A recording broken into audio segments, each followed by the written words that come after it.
Black lights and booze burn when I record for Watts. And every black like Troy Davis who never had a fair shot. All black everything, everything black. Culture over everything, y'all, we taking it back.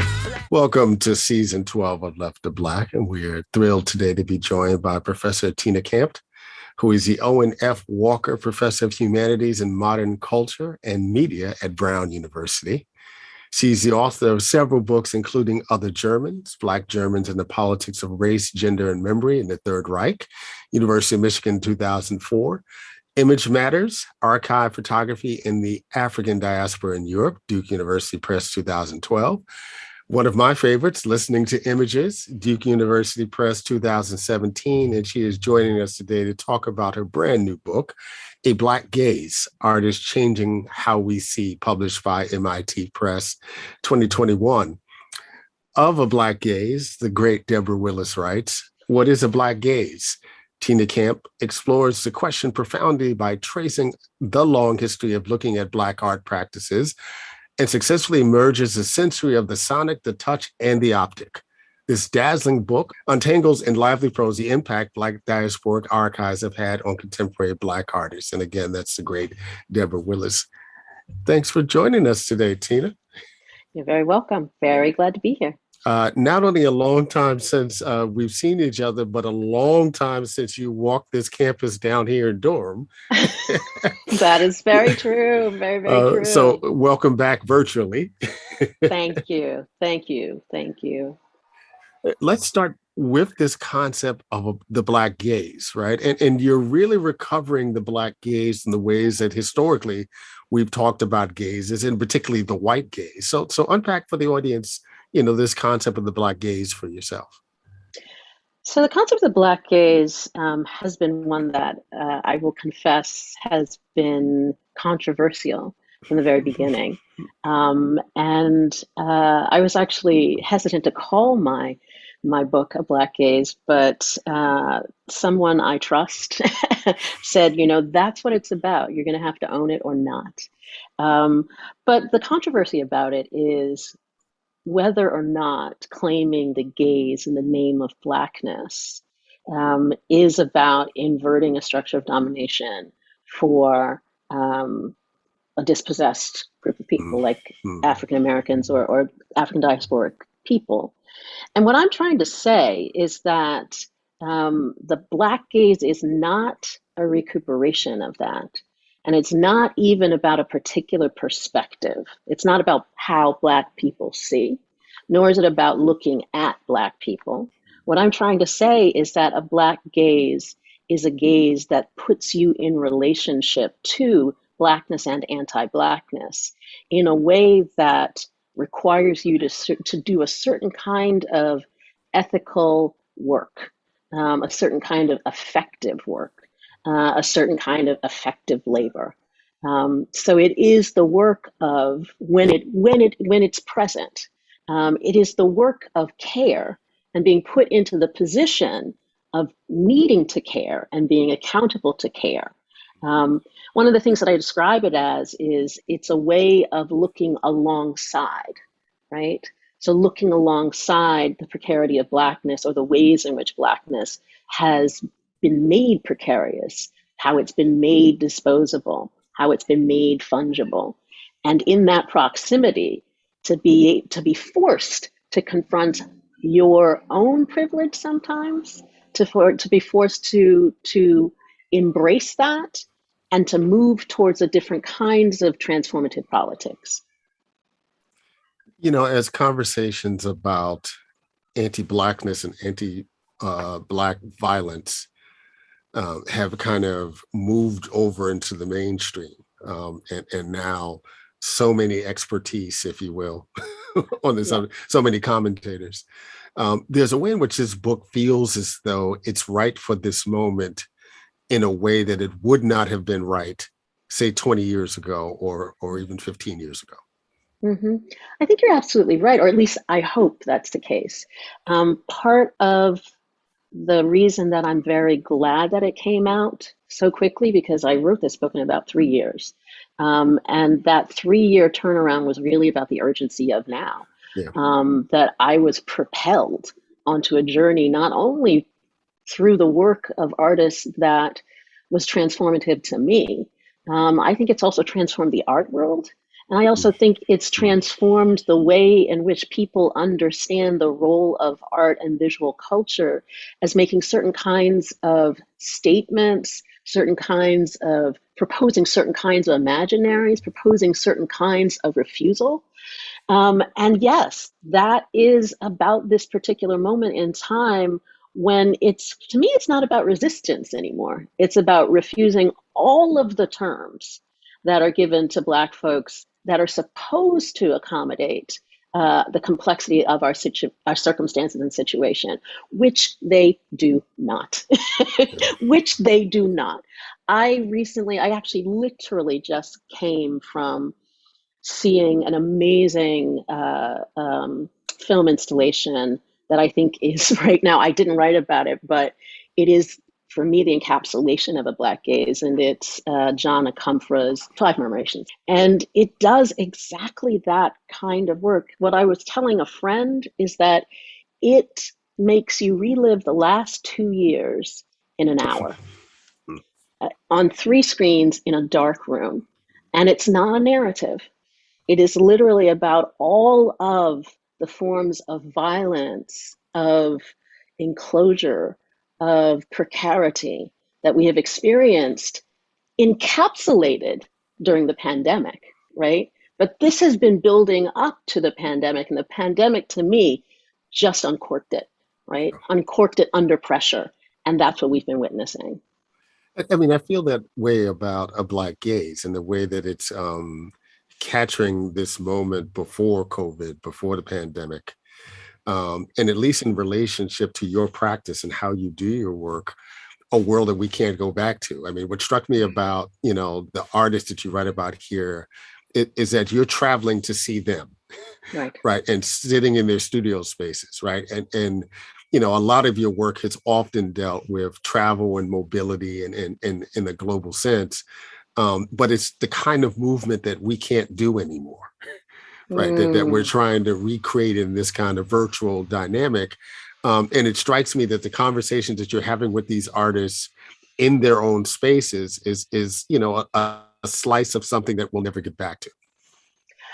I don't want to believe that. It has definitely been the case over the last, 19, 20 months. But I've started doing it again. And I started doing it again because it is existential to me. I started going back to galleries. I started going back to museums, and I have felt that power again. And I talked about it recently as this extraordinary gift that we are given to be able to engage the work of an artist as that artist wants us to see it, not mediated by a screen, right? And that there is an embodied experience of interacting with art. And that is precious. And I think it is something that we have to reclaim. And, I have started going to artist studios, but within the parameters that I can. Right. Why? Because I need to talk to them, and we need to be talking to them. So again, this about me, that all of my creative practice is really about an embodied sensorial experience, right? That exceeds words sometimes, but where I'm trying to approximate it through words. I really am deeply invested in the affective responses that we like to gloss over or think we can gloss over because we've been inundated by images over the course of the last 20 years or more. But it's important for me that we linger in those moments of discomfort, those moments of exuberance, those moments of responsiveness. And to my mind, those moments of responsiveness become much more palpable when we are in proximity to art. So, I will line up and take my 15 to 25 minute slot, at a museum. I will put on gloves and I will wear a mask to have a conversation with an artist. I will do whatever is necessary. I will also sit and look at a screen for hours and hours.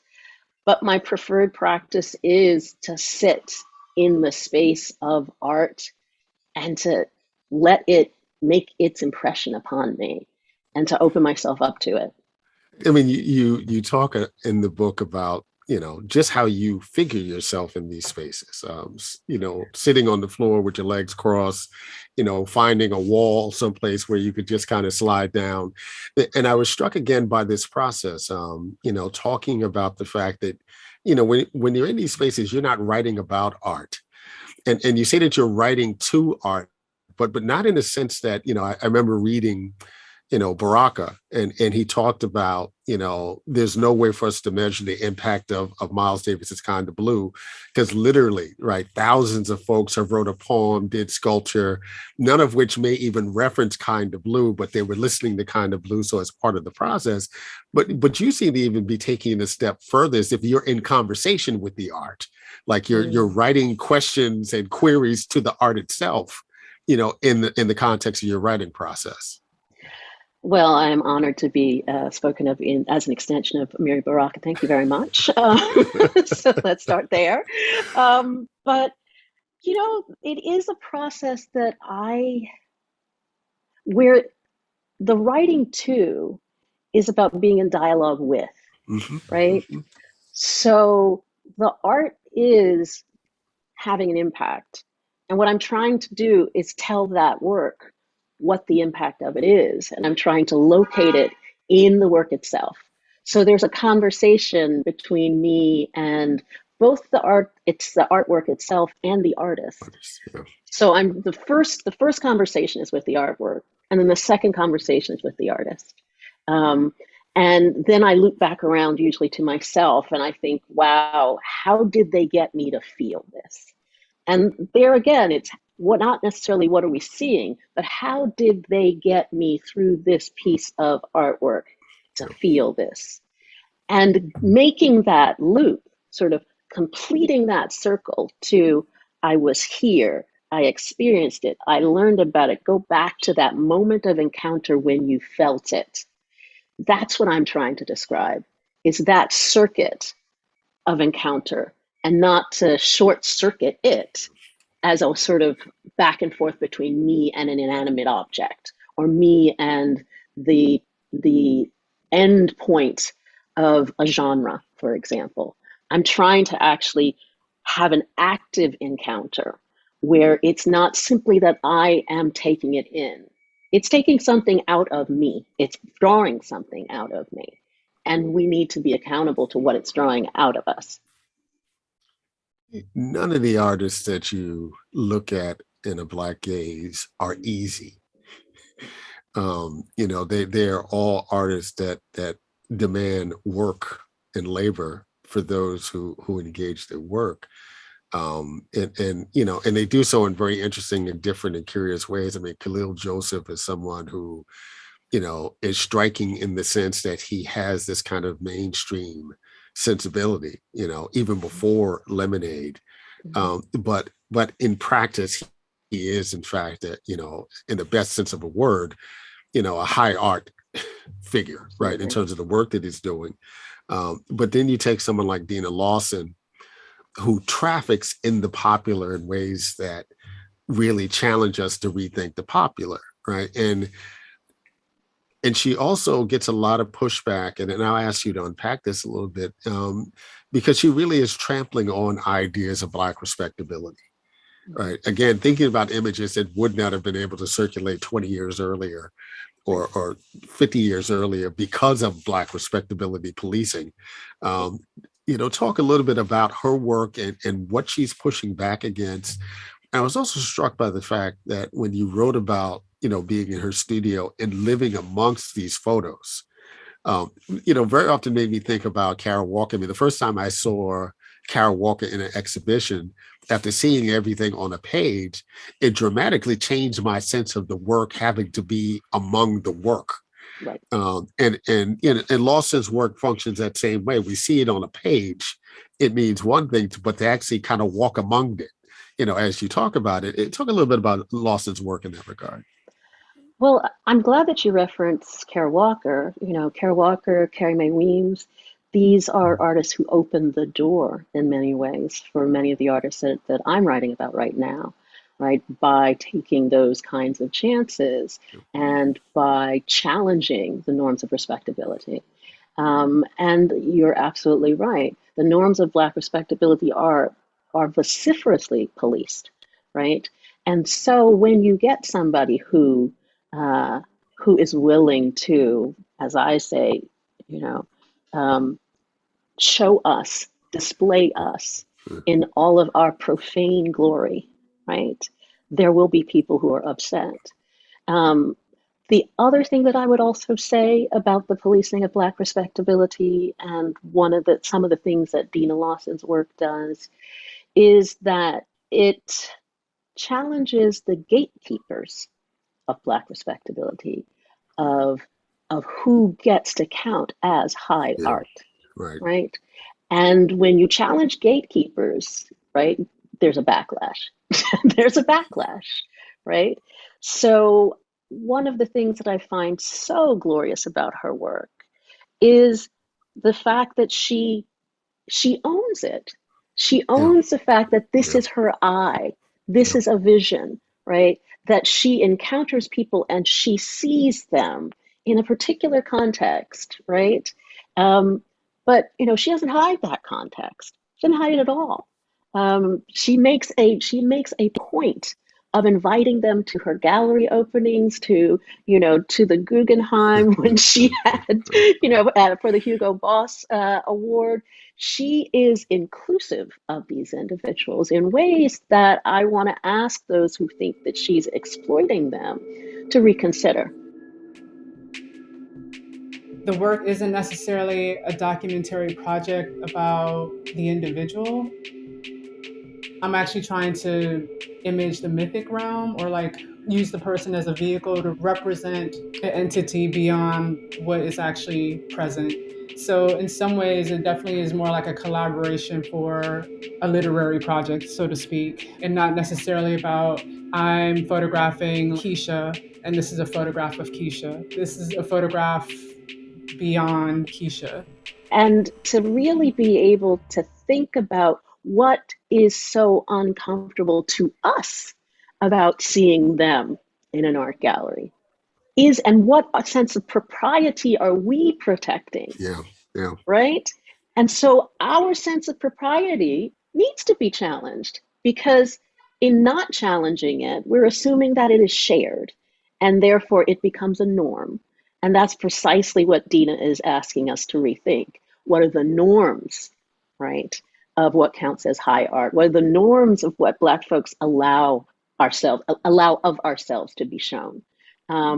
And this, to me, I mean, it is so captivating. But I think the larger point that you're making, or that you're asking me to clarify about the work that the artists that I write about are asking us to do, the significance there to me is not only that they're making us work, it's that the art world is honoring that, is embracing that. And in doing that, they are bringing a wider audience to it. And we, in turn, have to rethink it, right? Right. And that makes us just as uncomfortable as the art itself. Absolutely. Absolutely. And it's that combination. I mean, I feel like I was, again, the evolution of this book and its timeliness kind of startles me, because I encountered many of these people before they got big, before they blew up. And to sort of witness that emergence over the course of writing it, it feels very, very interesting to be having conversations. And to be perfectly honest, there was a line in the book, in the introduction, that I submitted as a manuscript that said, some of these people you will not know. By the time I published the book, all of these people are people right? All of these people have been recognized. And so we are in that moment of time when the work of Black precarity, the work of facing down anti-Blackness, is being embraced. Yeah. right? I would ask that Jesus come into my life I would ask that Jesus come to my life. and be my Lord and Savior. Khalil Joseph, I think for many people prior to 2016 was, just the guy who shot Kendrick Lamar videos. Mm-hmm. Mm-hmm. And they seem to be in sync creatively in ways that I think were critically important to the way that Kendrick began to circulate, and obviously to the way that Joseph began to circulate. And you write about a few of these pieces, the quiet piece, which, academics have been writing about now for about a decade, because it is so thrilling. But I want to talk about Flypaper. And for a couple of, I had a chance to get down to the new museum and spend a couple hours, just watching it over and over again. And to have the unpacking of the legacy of his brother Noah, and also his father. There's a lot going on, right? And we don't get a lot of sense of who Khalil Joseph is personally in his work, but Flypaper gives us some glimpse. But the figure that was so fascinating to me in the film, of course, is Ben Vereen, because you introduce him in the book as a Fosse veteran, and not a lot of Black people know that of Ben Vereen. Right. What they know of him is Chicken George, right? Sadly.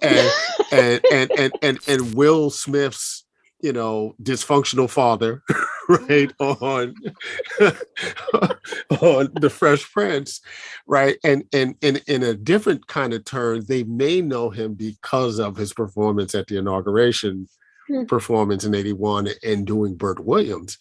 And there's so much a Flypaper that feels like a reclaiming of him and his legacy, right? And to put him in visual conversation with Story P, right, really, does that in a way for you to understand this is who he was. Talk a little bit about Flypaper and why it was so compelling of an art statement for you. Well, it's compelling because of the intergenerational story that it's telling, right? It's telling the story of Khalil and his father and his brother. And it's telling the story of Ben Vereen in multiple iterations of himself. Yeah. I got to know Ben Vereen will always be in my mind as Pippin, right? My mother dragged me to Broadway from DC to see Pippin. And I remember that as a child.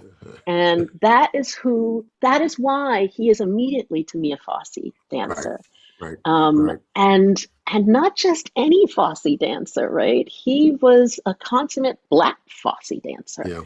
Yeah. And so that virtuosity, right, transformed certainly through Chicken George, transformed certainly through the popular media through which he became more famous. But the intergenerational stories that are told through the cityscape of Harlem in Flypaper, and it's told through the cityscape of Harlem, seen at the vantage point, at eye level of vantage point, right? You're walking behind people, you're making eye contact with people, you're at a party, right? You're in a hallway, you're listening, you're eavesdropping on different conversations at that party, right? You're witness to spontaneous performances. And the spontaneity of those performances are always about, to me, two generations or two iterations. So there's this gorgeous scene where you see Lauryn Hill at a party, just singing, right? And that's the now Lauryn Hill with the Fugees Lauryn Hill, right? So there's always that doubling that I find fascinating.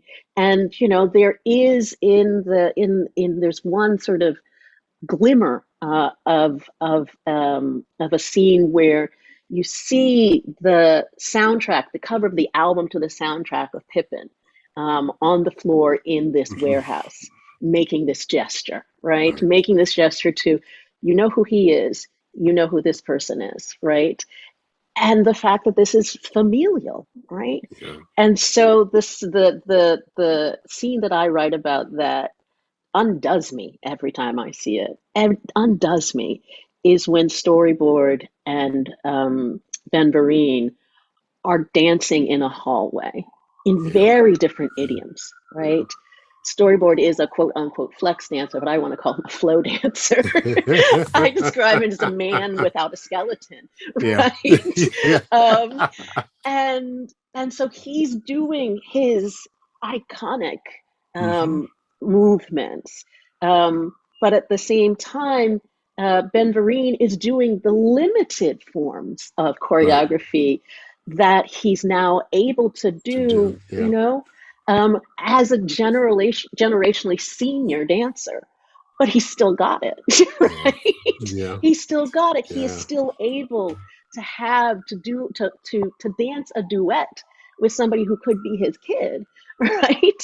And again, there to me, it's also another instance of synchrony, right? It is not about it is not about being in complete, mirroring one another, right? But it's the synchrony of being able to extend one another. And that's what I find so electric about that scene, is that in some ways, storyboard is kind of hovering around Ben Vereen. And Yeah. in that way, Yeah. he becomes his younger So, extension. yeah. And there's ways in which he passes behind him and comes in front of him and moves around him. It's as if he's giving him an aura. Yeah. and it is the most exquisitely beautiful scene that I have seen in a long, long time. Let me ask you a question about accessibility. Because one of the challenges of this extraordinary work is that it's not easily accessible, right? You're not necessarily going to be able to pull it up on a Google search. Every 6 months, when some studio decides to give you 2 days of Love is the Message, AJ Arthur Jafer, blows up the internet, right, every 6 months because of this, right? But it does present challenges, right, for work like this. And it raises a good question, I think, about, is this work that is intended to really be accessible in the way that Black popular culture has become accessible? That's a complicated question. That's a really complicated question. I would say, what I have observed that really, really delights me is that, normally we think of popular culture as being um, directed towards the young. Mm-hmm. Um, Mm-hmm. and what I have found is that young people are seeking out high culture, right? They are Yeah. seeking out the high art forms and works of Black contemporary artists. So the reason that Love is the Message came to have this extraordinary reach is because people heard about it and then Yeah. went to festivals, art galleries, wherever it would appear. So the line between circulation and popular access, I think, has shifted, right? Because social media can drive people into the Guggenheim, right? Yeah. That was something that I was astounded by a couple years back when Saidiya Hartman, Simone Lee, and I organized a Loophole of Retreat, which was a Black feminist convening on the occasion of Simone's Hugo Boss Award at the Guggenheim. Mm-hmm. And I don't know, the Guggenheim does not have the outreach into the Black community that one would want. But we filled that auditorium with women of color, right? And it felt like church. Yeah. So again, the line between the high and the popular, right? Between fine art and popular art, right, is becoming porous, if only in terms of accessibility, right? And social media is the driver of that.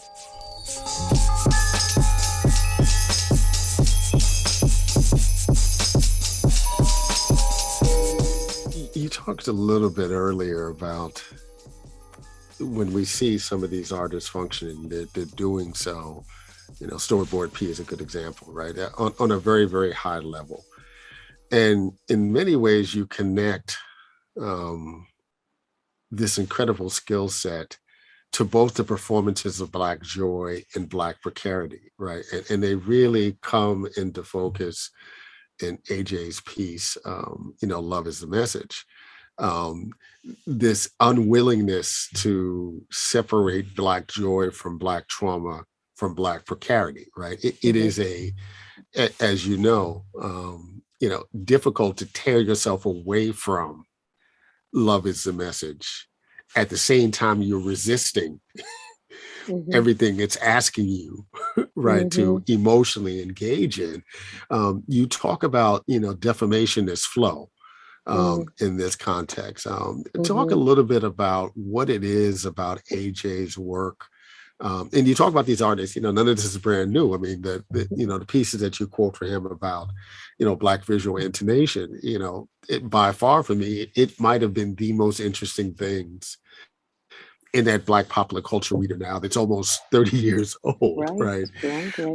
But as you're reading this in 1994, 1995, other than, Daughters of the Dust, I mean, you really have no visual reference to what AJ is talking about. And then we get this flood of work, in the last decade, in which suddenly all of this makes sense. What is it about the timing of AJ's work that made him so relevant in the way that he has come? I mean, because there's a way in which he's been toiling, right? Lots of Black artists obviously have been toiling for a long time, but I think that's particularly the case, in the context of his work.